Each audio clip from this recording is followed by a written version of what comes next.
अस्सलाम वालेकुम। SM news के साथ मैं हूं मुक़द्दर रज़ा। SM न्यूज़ स्टूडियो में खुशामदीद। खबरों का सिलसिला बढ़ाते हुए हम करते हैं कराची से। कराची के मुख्तलिफ इलाकों में कहीं हल्की और कहीं तेज़ बारिश का सिलसिला शुरू हो गया है, जबकि महकमा मौसमियात का कहना है कि कराची में कल से 2 अक्टूबर तक तूफ़ानी बारिशों का इम्कान है। इसी हवाले से मज़ीद तफसीलात जानते हैं ब्यूरो चीफ जुल्फ़कार अली से। जी जुल्फ़कार, आगाह कीजिएगा इस हवाले से।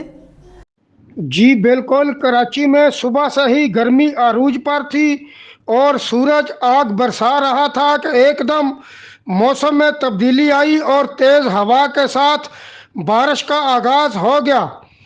कैंट स्टेशन और इतराफ़ के इलाकों में बूंदाबांदी का सिलसिला शुरू हुआ, जो बाद अज़ां तेज़ बारिश की सूरत इख्तियार कर चुका है। इसके अलावा कोरंगी, मलीर, कैदाबाद, महमूदाबाद, सदर, आई चंद्रीगढ़ रोड, नेशनल स्टेडियम और अतराफ के इलाकों में मूसलाधार बारिश जारी है। महकमा मौसमियात के मुताबिक शहर के शमाल मशरकी इलाकों और जनूब में बादल बन रहे हैं। महकमा मौसमियात का कहना है कि कराची में कल से 2 अक्टूबर तक तूफ़ानी बारिशों का इम्कान है। जी बहुत शुक्रिया जुल्फ़कार, तफसीलात से आगाह करने के लिए। अब तक के लिए इतना ही। मज़ीद खबरों के लिए देखते रहिए SM न्यूज़।